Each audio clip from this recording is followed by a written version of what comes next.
Hi friend, welcome back to my উন্নতি cooking. আমি উন্নতি বেথুয়াডারি থেকে। আজকে আমি লটিয়া মাছের দুর্দান্ত স্বাদের একটা রেসিপি নিয়ে চলে এসেছি। যে একবার খাবে সে কখনোই এর স্বাদ ভুলবে না। তো বন্ধুরা, লটিয়া মাছে একটু জল থাকে, এর জন্য একটা ঝাঁঝর টাইপের গামলা নিয়েছি। এর মধ্যে কিন্তু মাছটা ঢেলে রেখেছি। এখন এই মাছের মধ্যে দিয়ে দেব লবণ আর হলুদ। লবণ আর হলুদ দিয়ে মাছের গায়ে খুব ভালো করে লাগিয়ে নিতে হবে। মাছের গায়ে লবণ হলুদ মাখানো হয়ে গেলে একটা ঢাকনা দিয়ে ঢেকে রেখে দিতে হবে। তাহলে মাছের গায়ে যে জলটা থাকবে সেই জলটা কিন্তু বেরিয়ে যাবে। এই মাছে কিন্তু প্রচুর পরিমাণে জল ওঠে, তো ওর জন্য যে মাছের গায়ে জলটা থাকবে সেটা বেরিয়ে যাবে। এখন উনানে একটা কড়াই বসিয়ে দিলাম আর কড়াইয়ের মধ্যে দিয়ে দিলাম তেল। তো বন্ধুরা, এখানে আমি একটু বেশি করে তেলটা দিয়ে দিলাম। এই মাছটা রান্না করার জন্য কিছু আলু আমি ছোট ছোট করে কেটে নিয়েছি। তো আপনারা যদি চান আলুটা কিন্তু স্কিপ করতে পারেন। এখন এর মধ্যে দিয়ে দেব স্বাদ মতো লবণ। লবণটা দিয়ে আলুটাকে একদম লাল লাল করে কষিয়ে নেব। ভাজতে ভাজতে আলুটা যেন একবারে সেদ্ধ হয়ে যায়, ঠিক সেরকমভাবেই ভাজতে হবে। তো বন্ধুরা দেখেন, আলুটা কিন্তু আমার খুব ভালো মতো সেদ্ধ হয়ে গেছে আর লাল লালও হয়ে এসছে। আপনাদেরকে তো আমি দেখিয়ে দিলাম যে আলুটা কতটা সেদ্ধ হয়ে এসছে। এখন তেল থেকে আলুটা আমি তুলে নেব। তো বন্ধুরা, যে বাকি তেলটা থাকবে ওই তেলের মধ্যে দিয়ে দেব দুটো শুকনো লঙ্কা ফোড়ন। শুকনো লঙ্কা ফোড়ন দিয়ে একটু ভাজা ভাজা করে নিতে হবে। এখন এর মধ্যে দিয়ে দেব গোটা জিরা ফোড়ন। গোটা জিরা ফোড়ন দিয়েও একটু ভাজা ভাজা করে নিতে হবে। একটু লাল লাল হয়ে এলেই এখন এর মধ্যে দিয়ে দেব পেঁয়াজ কুচি।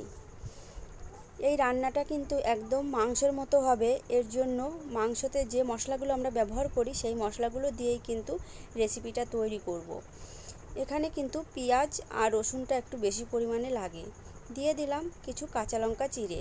তো এখানে কিন্তু আপনারা চাইলে কাঁচা লঙ্কা নাও দিতে পারেন, শুধু শুকনো লঙ্কা বাটা দিয়েও রেসিপিটা তৈরি করতে পারেন, কিংবা কাঁচা লঙ্কা দিয়েও করতে পারেন। এখন দিয়ে দেব স্বাদ মতো লবণ। লবণ, কাঁচা লঙ্কা এগুলো দিয়েই কিন্তু পেঁয়াজটাকে কষিয়ে নিতে হবে। তো বন্ধুরা, পেঁয়াজটা কিন্তু কষিয়ে নিয়েছি। এখন এর মধ্যে দিয়ে দেব কিছু মশলা।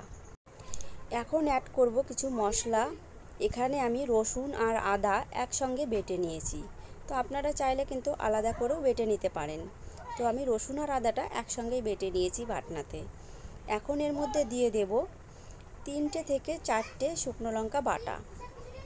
আর প্লেটটা ধুয়ে দিয়ে দেব কিছু পরিমাণে জল, তাহলে মশলাটা পুড়ে আসবে না আর খুব ভালো মতো সেদ্ধও হবে। এখন নাড়াচাড়া করে মশলাটাকে কষিয়ে নিতে হবে।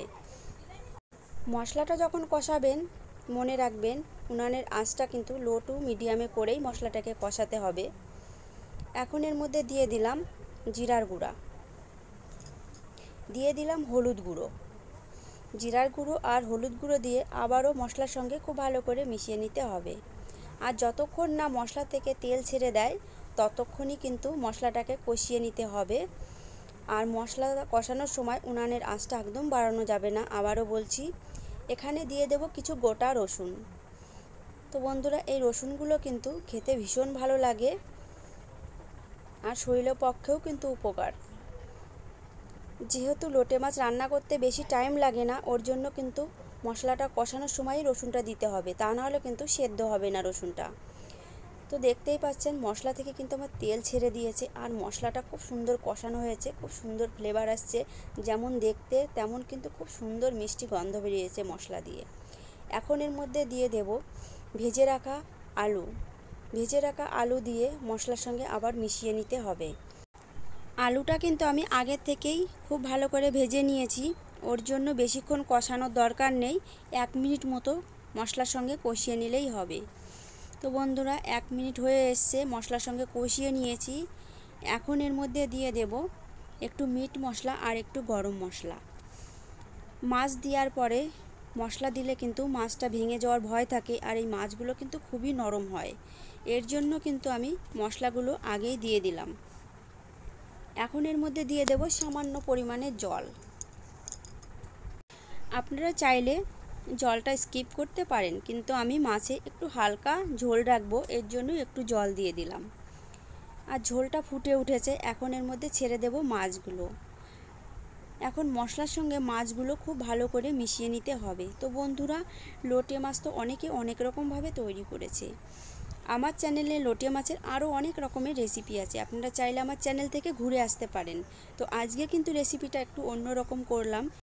এই মাছটা কিন্তু খেতে ভীষণ সুস্বাদু, যে একবার খাবে সে বারবারই কিন্তু রিকোয়েস্ট করবে।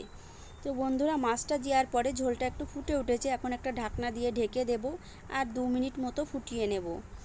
এখন 2 মিনিট পরেই কিন্তু আপনাদেরকে দেখাচ্ছি। তো বন্ধুরা, 2 মিনিটের মধ্যে কিন্তু মাছটা আমার একদম রেডি হয়ে গেছে। এখন ঢাকনাটা সরিয়ে দিয়েছি, আরও 1 মিনিট মতো ফুটিয়ে নেব। 1 মিনিট ফুটিয়ে নিয়েছি, এখন উনানের আঁচটা বন্ধ করে নামিয়ে গরম গরম পরিবেশন করুন। লোটে মাছের রেসিপিটি দেখে যদি বাড়িতে ট্রাই করেন, কেমন লাগলো খেতে অবশ্যই কমেন্ট বক্সে জানাতে ভুলবে না। লোটে মাছের রেসিপিটা যারা ইউটিউব থেকে দেখবে, চ্যানেলটিকে সাবস্ক্রাইব করে আমার পাশে থাকবে নতুন নতুন রেসিপি পেতে। আর যারা ফেসবুক পেজ থেকে দেখবে, তারাও পেজটিকে ফলো করে আমার পাশে থাকবে নতুন নতুন রেসিপি পেতে। ভালো থাকুন, সুস্থ থাকুন বন্ধুরা। আজকের মতো বিদায়, আবার দেখা হবে অন্য একটা রেসিপি।